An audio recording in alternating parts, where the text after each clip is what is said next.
Welcome back, everybody, to Internet Network Expert CCI Routing and Switching Advanced Technologies class. In today's sessions, we're going to be talking about Border Gateway Protocol version 4, or BGP.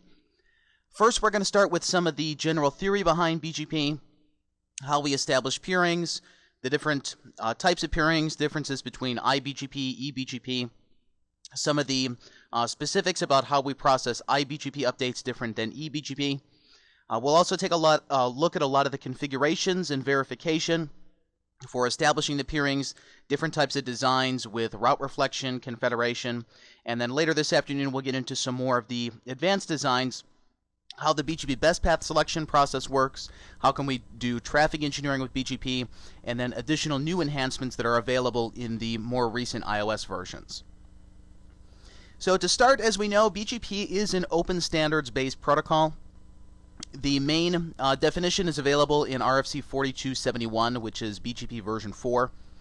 So for any real detailed information that you want to get on BGP, things about the actual packet formats, how to do the open messages work, how do the update messages work, then that's definitely going to be the best resource for that very low-level type information.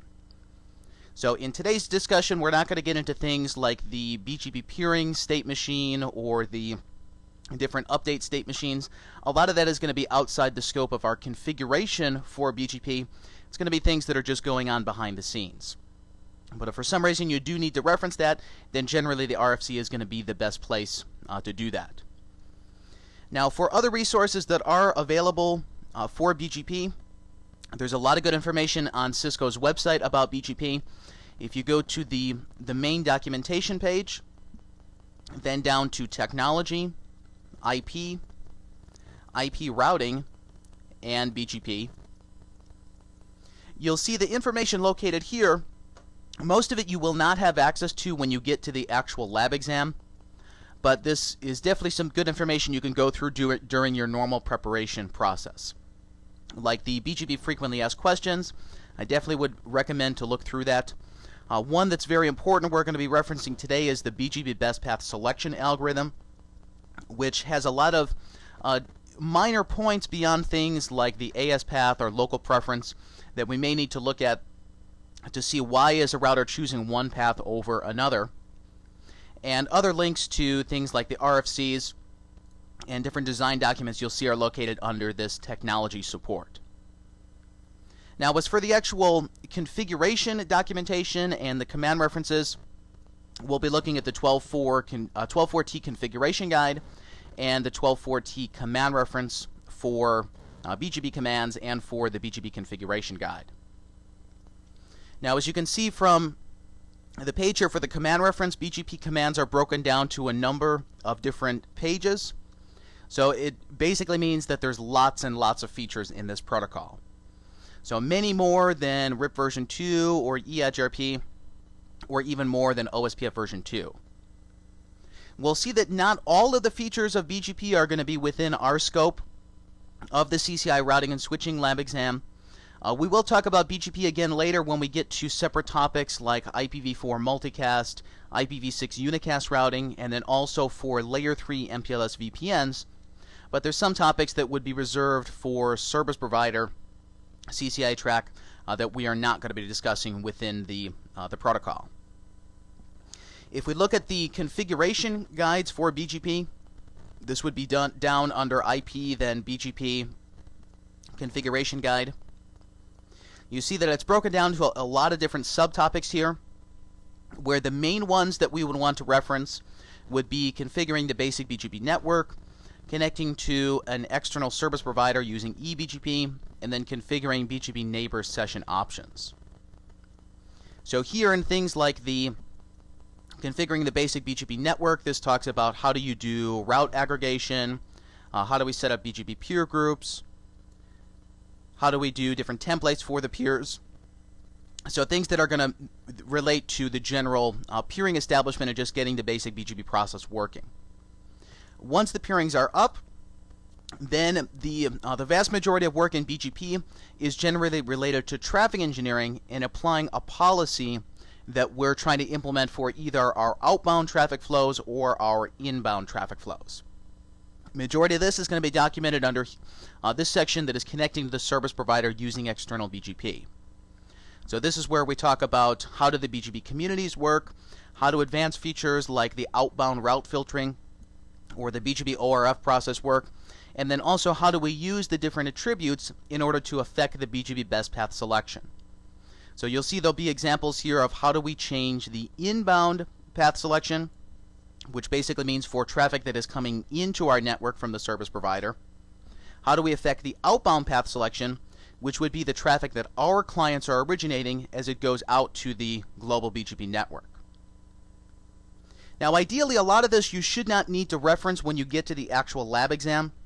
The vast majority of the BGP syntax and the implementation logic you should know off the top of your head, but for some of these minor features, maybe like the outbound route filtering or other minor features in BGP, you don't necessarily need to memorize the syntax for that. As long as you know what the features are and where to reference them in the documentation, you should be able to take a lot of the examples here and then modify them to fit your particular requirements. But we'll see for a lot of these different examples we'll go through, we will be referencing the command reference a lot to see what are the different options for the commands and what are the default values. Now BGP is considered a path vector routing protocol because as opposed to EHRP, which is considered distance vector, or OSPF that is link state, the majority of the IGPs are making their decision based on simply one value, which is the metric in order to reach the destination. Now we know that with protocols like EHRP, this metric value is actually made up of multiple sub-values, like the bandwidth, the delay, the load reliability. But in the end, we're simply choosing what is the lowest path end-to-end in order to reach a particular destination. Now the problem with that, based on the simplicity that IGP is making the decision on, it makes it very hard for us to implement a specific routing policy for different types of destinations. Whereas with OSPF, for example, the OSPF cost value is not a function of the route itself, but it's a function of the links that we use in order to get to that destination route or that destination prefix. So essentially what this means in an OSPF network, if we were to modify the cost value that we use to reach one particular destination, the vast majority of the time it's going to influence the cost for a lot of other destinations. Whereas with BGP, this protocol was originally implemented with policy in mind, where the individual attributes on a per route basis are going to be used to determine how we route to a particular destination based on these individual attributes. So this means that we could change attributes like local preference or the AS path or the origin code on a per prefix basis in order to change our routing policy for either the outbound traffic or the inbound traffic. Now another key feature for BGP is its support for variably length subnet masking and summarization, because as we know in today's networks, as the size of the internet grows, it also means that the size of the global BGP table is growing. So if we were to look at one of the public route servers, and most of these that you can get to if you connect to the domain name route-server dot the provider's name. So in this case we have Global Crossing in Europe or Hurricane Electric, AT&T. So these particular route servers are basically just routers, are used for us to check the policy that we're trying to apply to our outbound routing advertisements onto the global internet. So from any of these devices in the public internet, if we were to look at the show IPBGP summary, it's going to tell us on average what's the current size of the global BGP table. So for this particular router, this is part of AT&T's network. It says right now they have 349,000 network entries, but there are over 6.4 million paths in order to reach them. So it's essentially saying we have almost 350,000 unique prefixes, but there's almost 6.5 million routes to get there. So in order to make sure that as the size of the network grows, it's not a linear function of the size of the BGP table, aggregation and the use of the variable length subnet masking is going to be a very key point. So if we were to look at the actual information that's in any of these tables, the show IP BGP output, we should generally see that the routing information here is probably not going to go beyond maybe /22 or so, depending on what provider we're looking at their view from. So we don't want end customers advertising all /32 host routes into the BGP network, because it's going to make the size of the routing table unmanageable, and it's simply going to take too many resources in order to do the best path selection process. So we'll see using the summarization for BGP is definitely a very important design point, and BGP gives us a lot of flexibility as to the different attributes we can set and the different lengths of aggregates that we can generate, and the attributes that are going to belong to the individual subnets of the summaries. So we'll see, depending on what the actual design goal we're trying to get to, there may be 10 or 20 different ways that we could actually implement that with BGP. So part of our goal today in our BGP lessons is to figure out basically what are all the possible ways in order to get to the same end result. Because within the scope of the lab exam, we may have a question that says, we want you to do this for BGP, but don't use configuration commands A, B, or C. So in that case, we would need to figure out what are the other options left over for us that we could come up with an implementation that is going to meet those very specific requirements. Now, in a real-world implementation, a lot of the application for BGP is just going to be a personal preference of the operator that's actually doing the implementation. We'll see that some solutions may be more scalable than others, and from an administration point of view, it may make more sense to choose one design for BGP versus another one, depending on if we are a service provider that has tens or hundreds of thousands of customers running BGP, or whether we are just an end network, a stub network that has maybe just one or two upstream BGP peers. Now, another key point we'll talk about with BGP is its extensibility, which means that the application of BGP itself can be used for more than just IP version 4 unicast routing. Now, today's discussion of BGP is mainly going to focus on IPv4 unicast. When we get to the different topic domains like multicast, IPv6, and MPLS, we're also going to revisit BGP to see what are the specific implementations of BGP that relate to those specific technologies. Now, the first thing that we need to understand when we're getting into the BGP implementation is how the autonomous system numbering works, so we can identify where routes are originated from as they're advertised out onto the global internet.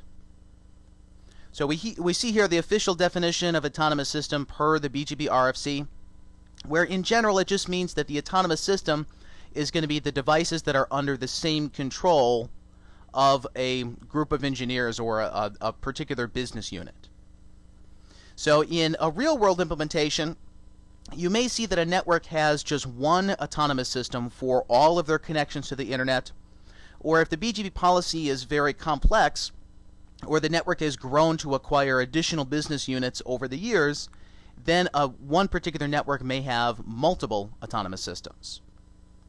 But the key point about the autonomous system is that in general, a routing policy will apply to the autonomous system as a whole, where the policy for AS1 is going to be different for the policy from AS2. Now, also a key point here, it says in the definition that the ASs are defined by a single technical administration of the routers that are using an interior gateway protocol and common metrics to determine how to route packets within the AS. So we'll see a key point about BGP design is that the routers within the same autonomous system have to have IGP reachability to each other first, because in reality BGP is not a routing protocol per se. It's an application that is mainly designed to do two things. It's designed to advertise an IP prefix and a next hop value associated with that prefix. Now, that would be considered just the most simplistic explanation of BGP. As we know, there's really more stuff that goes on behind the scenes. We could use it for IPv6, we could use it for multicast, but for the original design of BGP, its main job is just those two things: to advertise IP prefix information and the next hop value that's associated in order to reach those prefixes. We'll see the design issue we run into is that the next hop value that BGP reports, that must be then recursed through some other underlying IGP routing protocol. So essentially, it's very impractical to design a network that is routing just on BGP alone. Generally, BGP would be relying on OSPF or EIGRP or IS to IS to figure out how do we route traffic within the autonomous system. Then we're mainly using BGP to figure out what are the destinations outside of our network that we are trying to reach.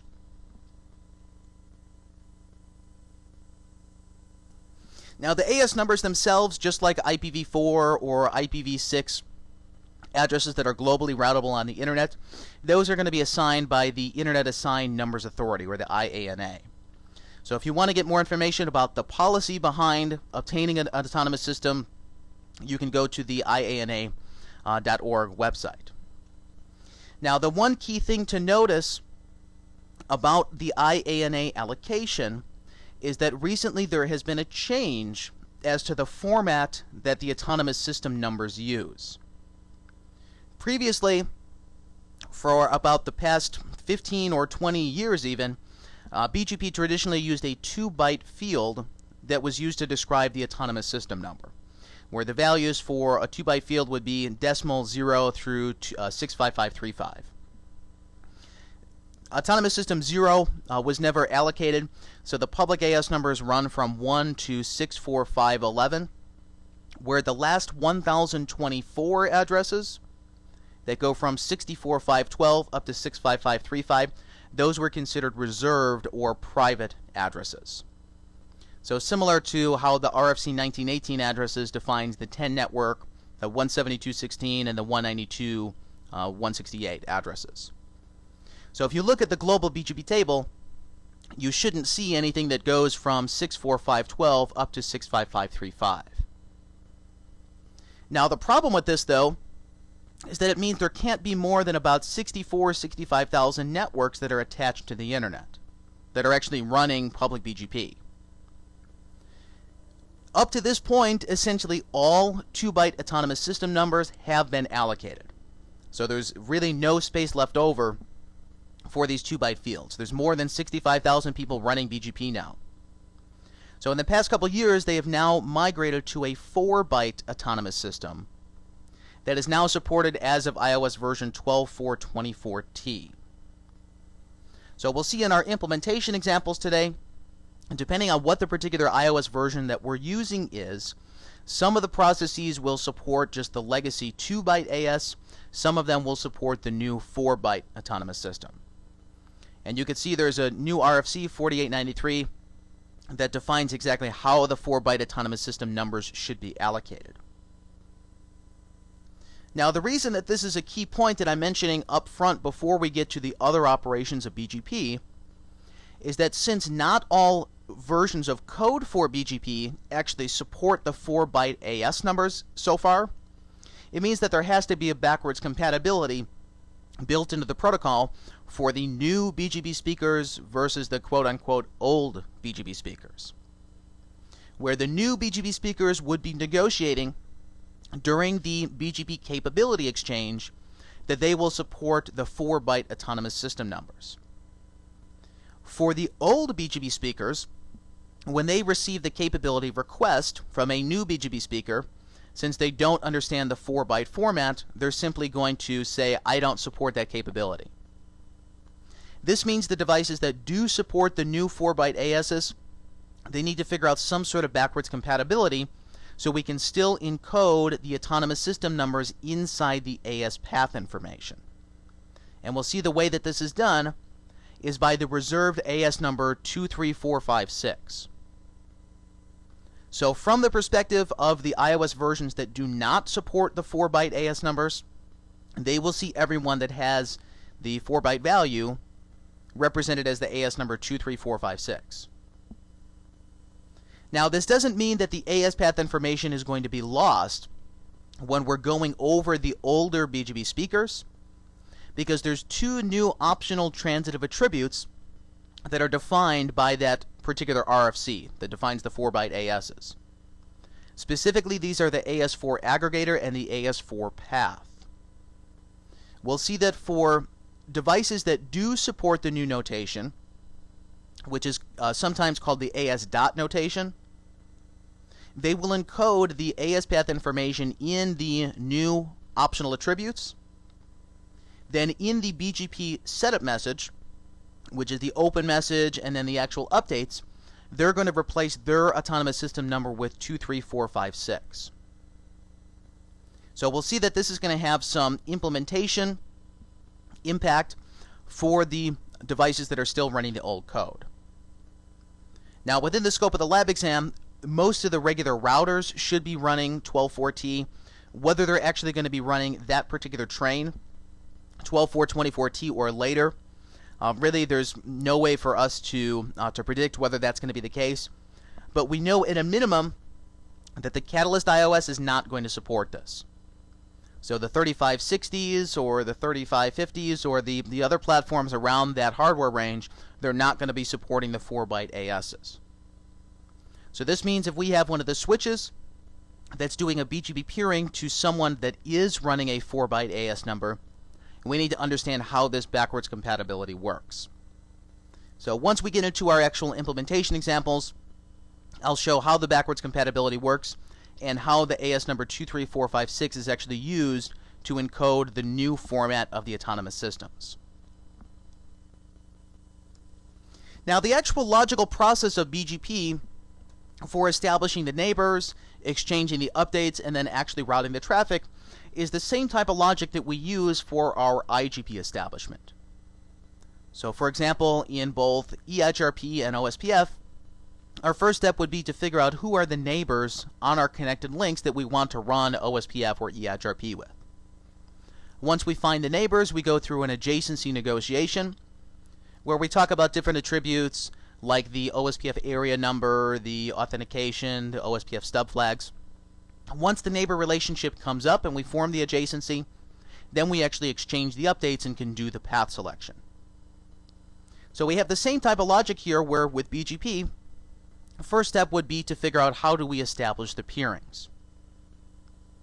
Now, some of the key differences we'll see that are not the same between IGP and BGP is that first and foremost, BGP does not have its own transport protocol. Whereas OSPF uses IP protocol number 89, EHRP uses IP protocol number 88, BGP is going to run on top of TCP. Now, we'll see that this implies that the BGP neighbors would have to have IGP reachability to each other before they could then establish the BGP session. We'll also see that since BGP is a standard TCP application, that the normal client-server rules of TCP are going to apply. We'll also see that BGP has different types of neighbors, whether these are iBGP neighbors, eBGP neighbors, confederation eBGP neighbors, route reflector clients, route reflector non-clients. The different types of peers are going to control how updates are processed and how the best path selection is going to work depending on what type of neighbor we're sending or receiving the updates from. Another key point, in the vast majority of implementations, the BGP neighbors are not dynamically discovered.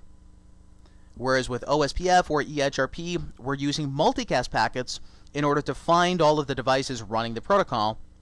Then we can establish our unicast relationship with them. Whereas in the case of BGP, the BGP peerings are going to be based simply on the unicast neighbor statements that we're configuring under the process. Now, we'll see with some of the advanced features in BGP, there are some corner case scenarios you can configure where BGP can be set up to dynamically listen for peering establishments, but 99% of the time the neighbors must be statically defined. Now, another key difference from BGP versus IGP, since we're using TCP as the transport protocol, it implies that the BGP neighbors do not have to be directly connected on a physical link. So this means that my iBGP peers or my eBGP peers could be 100 hops away in the network. As long as I have some IGP route that is going to allow me to establish TCP reachability, then the neighbors will be able to establish the peering. Now we'll see there are going to be some design issues we have to take into account if the neighbors are not connected, depending on whether this is an eBGP peering or an iBGP peering. So as I mentioned here, BGP is going to use TCP port 179 for transport, which means that if the neighbors are not directly connected, we're going to have some underlying routing protocol in order to get the basic reachability. So technically you could route the network on BGP alone, but it would mean that everyone would have to be physically connected to each other. So there would have to be a physical full mesh in the network in order to use only BGP. So as we know, a physical full mesh is not going to be a feasible design. So generally, BGP is going to just use an underlying interior gateway protocol in order to allow us to do route recursion towards the BGP next hop values. Now, our first step in the implementation of BGP is going to be to start the BGP process by defining the AS number globally and then specify who are the neighbors that we actually want to peer with. Now, the neighbor statement is going to have dual functionality here. It's going to tell the router to listen for TCP port 179 traffic that is coming from that remote address we're defining, but also to initiate a session to the remote address going to port 179. Now, depending if both the client and the server try to establish the session at the exact same time, a collision can happen in the actual TCP three-way handshake, in which case whichever device has the higher router ID is going to become the TCP client. Now, the reason that this could become significant is that if we're doing any type of application layer filtering that would potentially block TCP port 179, or maybe we're going through a network address translation, then it could be significant to figure out who is the TCP client and who is the TCP server. But since BGP is a standard TCP application, it's going to work just like how Telnet does or how regular HTTP does, where the client is going to initiate the session going to port 179, then the server is going to reply with the session coming from port 179. So visually, if we had two routers in the network, router 1 and router 2, that are trying to establish the BGP peering, whoever configures the process first is going to send the first portion of the TCP three-way handshake, which is the TCP SYN packet, with the source port of some random value and the destination port of 179. Now, if the remote neighbor, router 2, is configured to accept the session from router 1, it should reply with the second portion of the handshake, which is the TCP acknowledgement, saying, I got your packet, and a SYN saying, I also want to start the session. So the TCP ACK-SYN or the TCP SYN ACK. When router 2 replies here, it's going to be using the source port of 179 and the destination port as whatever random value that they are negotiating.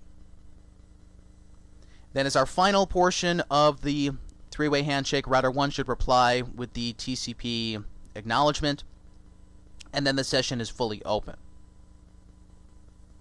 So from this point on, when we actually go to the BGP capability negotiation, then to the BGP update messages and to BGP keep alives, the key point to remember is that router 1 would always be sending traffic towards port 179, where router 2 would be sending traffic from port 179. So if we're trying to do any type of access list filtering or any firewall filtering, we would need to allow traffic going to 179 and coming from 179 in order to match the BGP control plane traffic. We'll also see with BGP There's a fundamental difference in the different types of peerings we have, whether they are devices outside of our autonomous system, considered external BGP or eBGP peers, or whether the devices are inside our same autonomous system number, in which case they would be considered internal BGP or iBGP peers. We'll see the main differences between the two categories is that how the updates are processed and how the best path selection algorithm works is going to be different depending on if we are advertising updates to eBGP versus iBGP, or whether we are receiving updates from an eBGP versus an iBGP neighbor.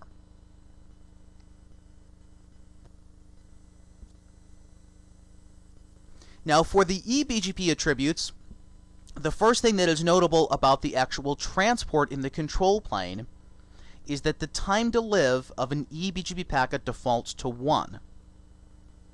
So this essentially means that by default, eBGP neighbors must be directly connected on a physical link or some sort of logical layer 3 direct connection, like maybe a GRE tunnel or an IP and IP tunnel, in order to establish the peering.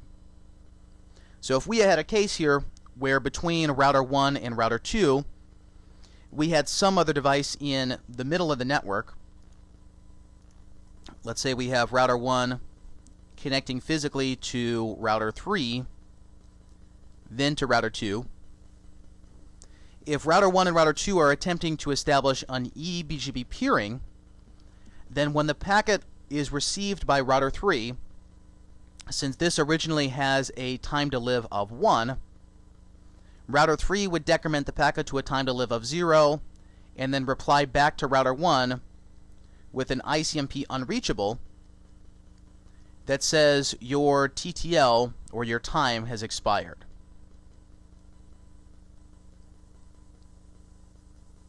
So simply based on the normal data plane operation of IP, where the TTL is decremented on a hop-by-hop basis, means that the eBGP neighbors normally they would have to be directly attached. Now we'll see there are some different modifications we can do in order to change this behavior. We could simply modify the TTL with the eBGP multi-hop command. So if we say neighbor 1234 eBGP multi-hop, means that as I send packets out to that peer, I'm going to use a time to live value of 255, which is the maximum. We could also do some sort of administrative scoping with the TTL. If I want to assume that my remote neighbor is going to be less than 5 hops away, I could say use eBGP multi-hop with a TTL of 5. Now another key feature that we'll see is very common in implementations today is the TTL security feature that is designed to prevent against remote TCP reset attacks or remote TCP MD5 authentication attacks that are essentially denial of service attacks against either the router CPU or against the control plane itself. So these two commands, the eBGP multi-hop or the TTL security, those are mutually exclusive. You would use one or the other, but not both of them at the same time. Now, for some reason, the devices are directly connected, but they're not using an address that is on that connected link.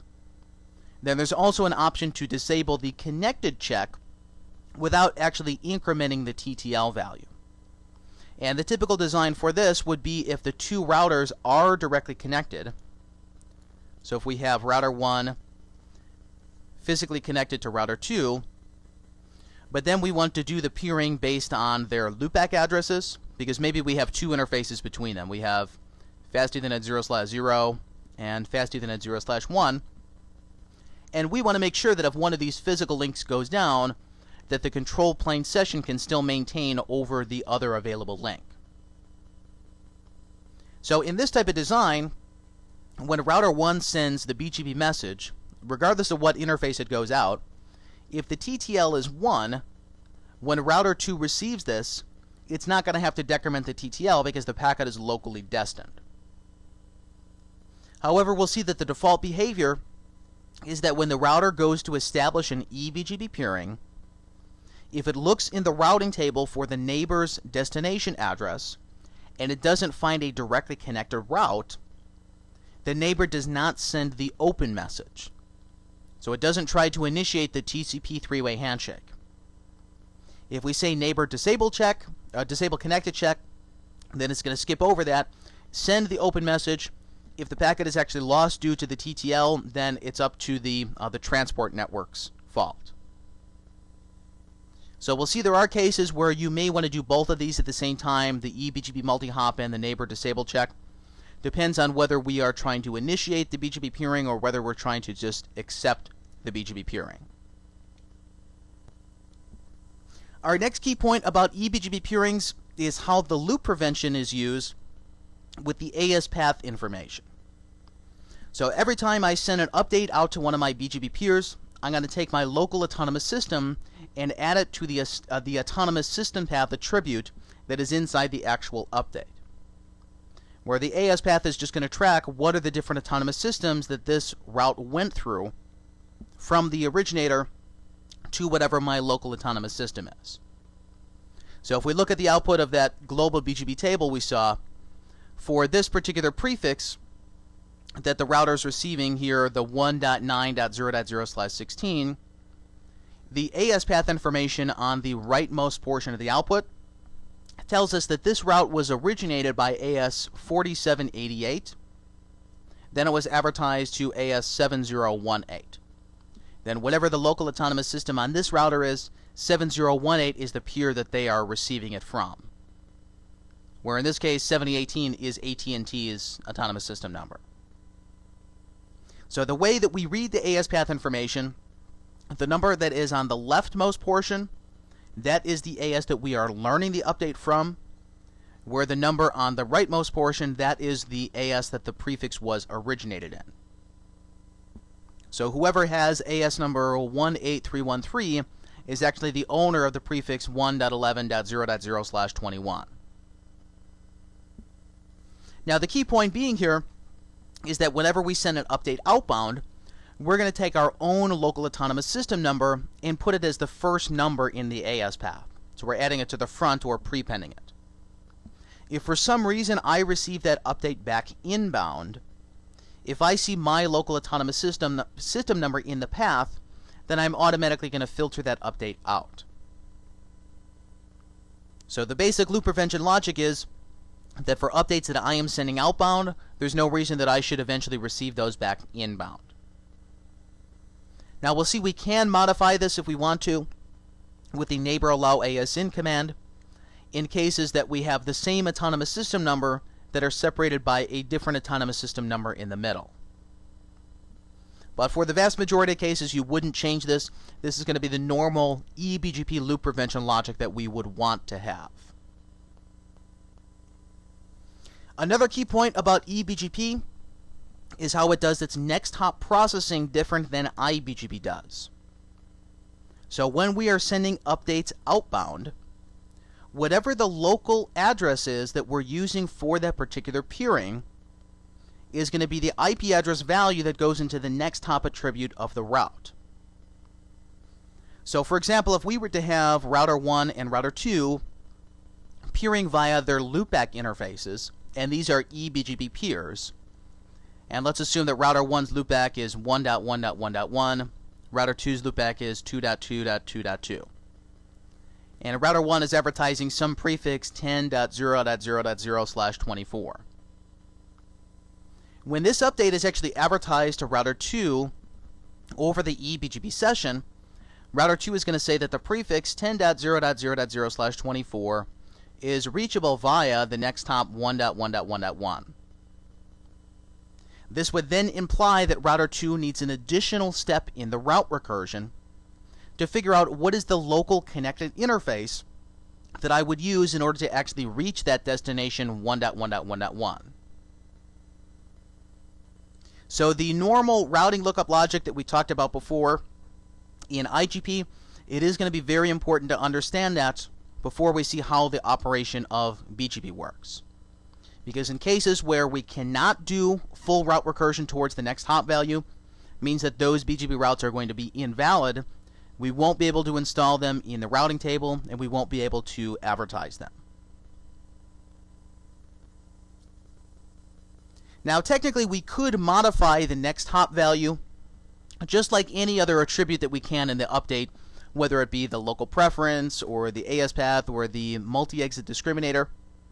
But for eBGP sessions, typically we would not do this in a normal design. But technically you can. This type of implementation is called a third-party next hop, where I am sending you an eBGP update, but then telling you to use some other device in the actual data plane in order to get there. So we technically could have a case where we have router 1 peering with router 2. Router 2 then has a connection to router 3. Then maybe 1 and 3 are connected via some LAN interface, where router 2 sends an update, or router 1 sends an update to router 2. Let's say this is 10.0.0.0/24. And instead of using the normal next hop value, which would be whatever the update source is from router 1 to router 2, we could tell router 2 to use router 3. So the control plane for BGP is going to be on the session between router 1 and router 2, but then the actual data plane, which is the traffic forwarding, would be through some other device. So if this is the prefix here, 10.0.0.0/24, and router 3 has the address 3333, it means that the routing update would be coming that direction, but the actual traffic flow would go in a separate direction. So we'll see one of the very flexible features about BGP is that the control plane is not directly tied to the data plane. Whereas in IGP, the control plane update maps on a one-to-one basis as to what the data plane forwarding is. Now what I mean by that, if we were to have two EIGRP routers that are directly connected, router 1 and router 2, when router 1 sends an EIGRP update to router 2, router 1 is always going to say, use the address of this link in order to reach the destination. So the outbound path of the update is the mirror image of the inbound path for the traffic. So there's no way for router 1 to say, I actually want you to go to some other device in the network in order to actually reach that destination. But in the case of BGP, the next hop value is just like any other attribute in the update, that we do technically have the flexibility to change to be whatever value that we choose. Now our next type of peerings with iBGP, one of the key things to note that is the first difference between eBGP and iBGP is that there is no time to live restriction on the internal BGP packets. So iBGP uses a TTL of 255, which means that the neighbors do not have to be directly connected. So as long as there is IGP reachability between the two devices in the internal network, it's going to allow us to establish the BGP peering and then ultimately advertise the prefixes. Now we'll also see that based on the next hop processing rules of iBGP, the control plane message again does not necessarily have to follow the actual data plane forwarding. So this means that I could be the source of a BGP update that is going to you, but it doesn't necessarily mean that I'm going to be receiving your traffic. So there's a disconnect between the control plane and the data plane, and that's going to give us more flexibility in our actual traffic engineering to figure out how the traffic is getting from point A to point B.